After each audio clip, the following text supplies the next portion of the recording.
Yo, what's up, boys? It's Tone. Tone's Real Hood Story. Yo, check this out, man.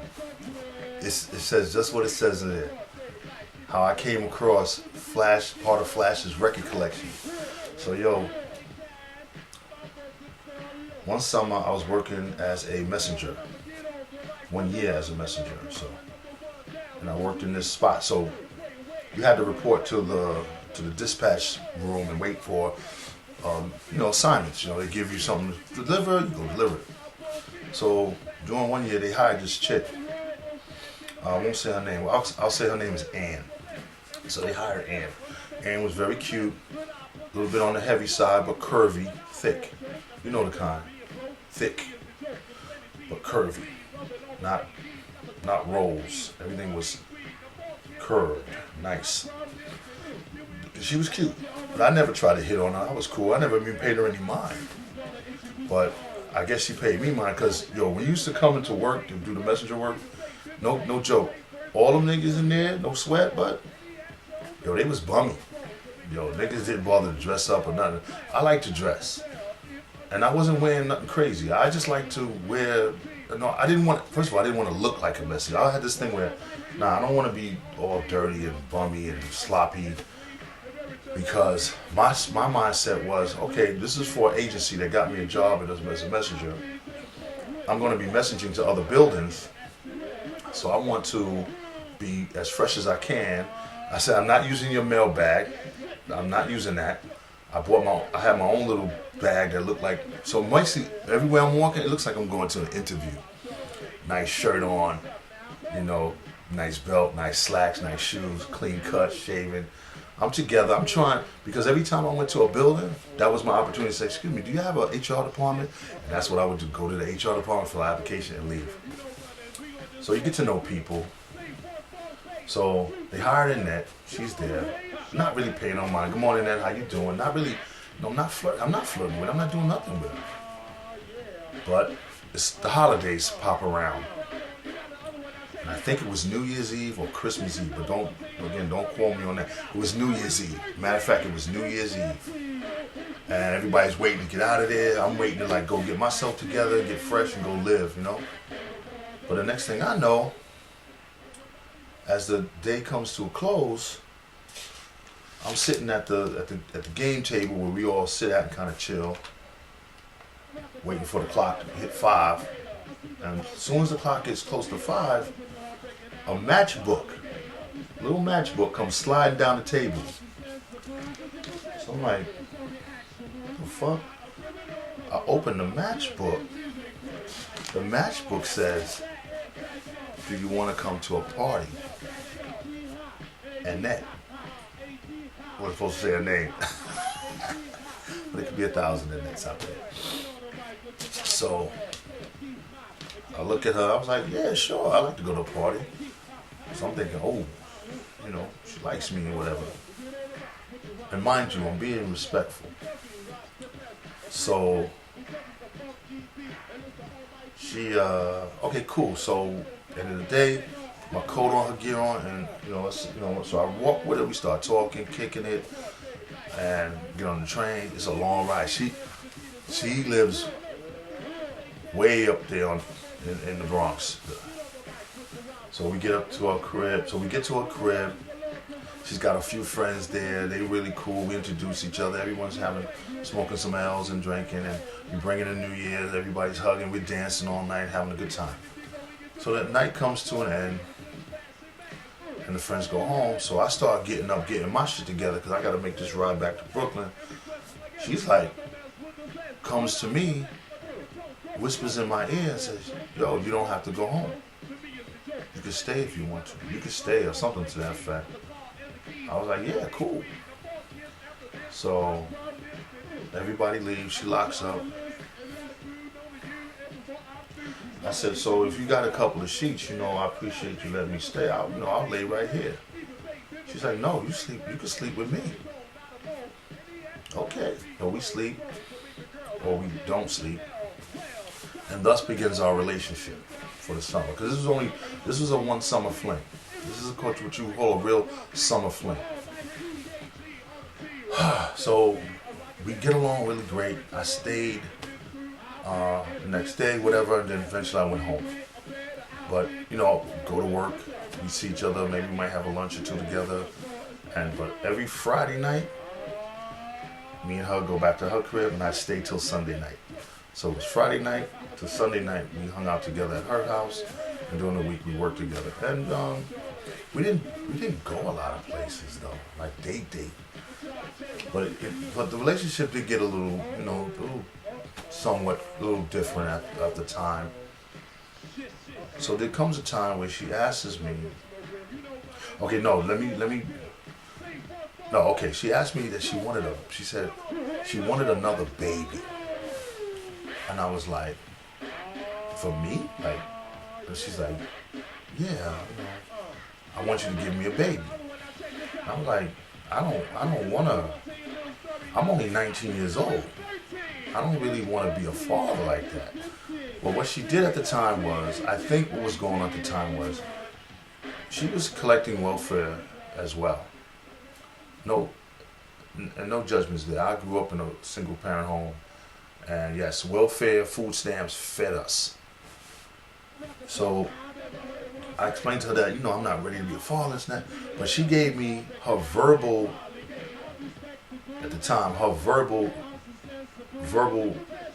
understanding that she releases me of all responsibility. And I was like, yeah, I appreciate that, but, and for the most part, man, she probably was already pregnant. Who knows? Because no fronting, man, we was getting it in on a regular basis. Especially when that whole week went by and that Friday came, it was like Friday, Saturday, Sunday. It was nonstop. It was all the time. It was all the time. So I don't know what to say. It went how it went. Moving on from that. So one day I said, yo, so I'm looking at, I was chilling. She was making me dinner and everything. She was very sweet and attentive. I give her that too. She really knew how to, she knew how to treat a man. I'll give you that. She knew how to treat a man.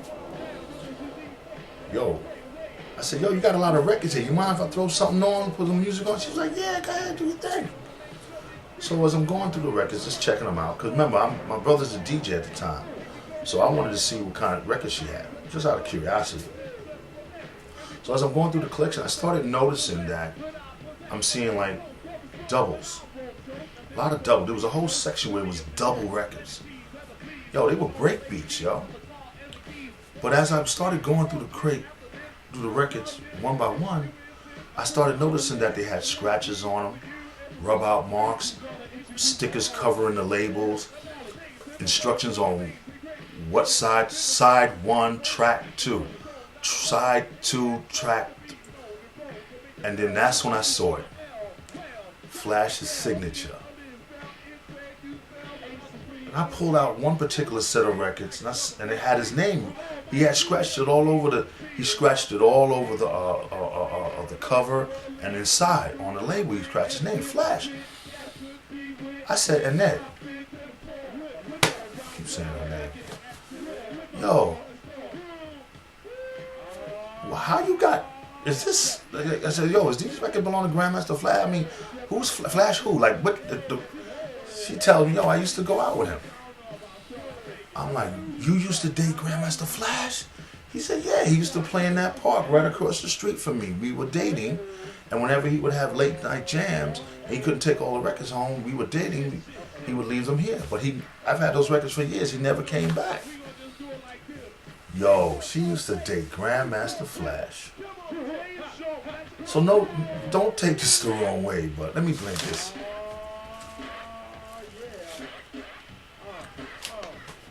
So all the incredible sex that we're having,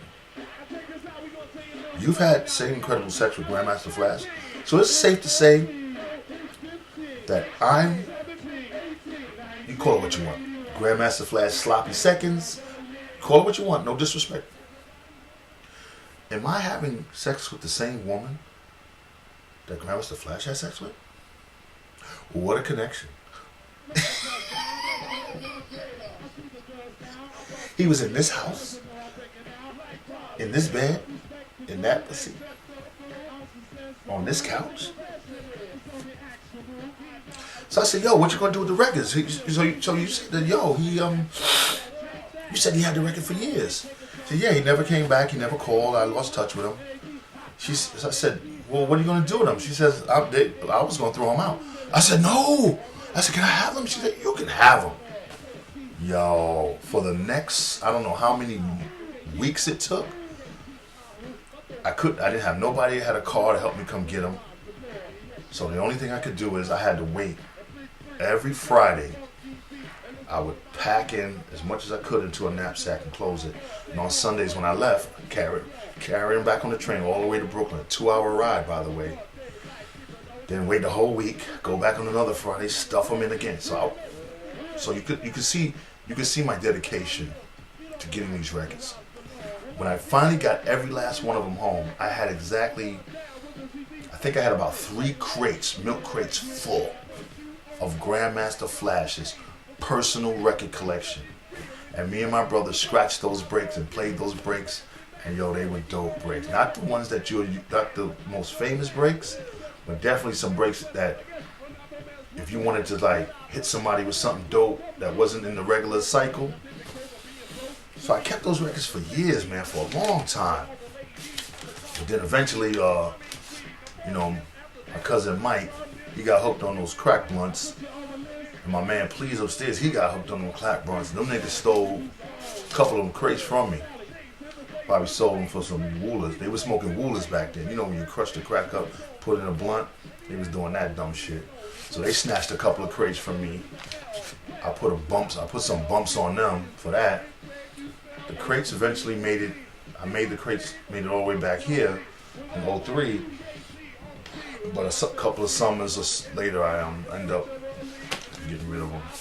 As opposed to calling Frass or contacting him and saying, yo, man, you don't know me, but we have a mutual friend, and I got a whole bunch of your records, bro. I'm willing to return them.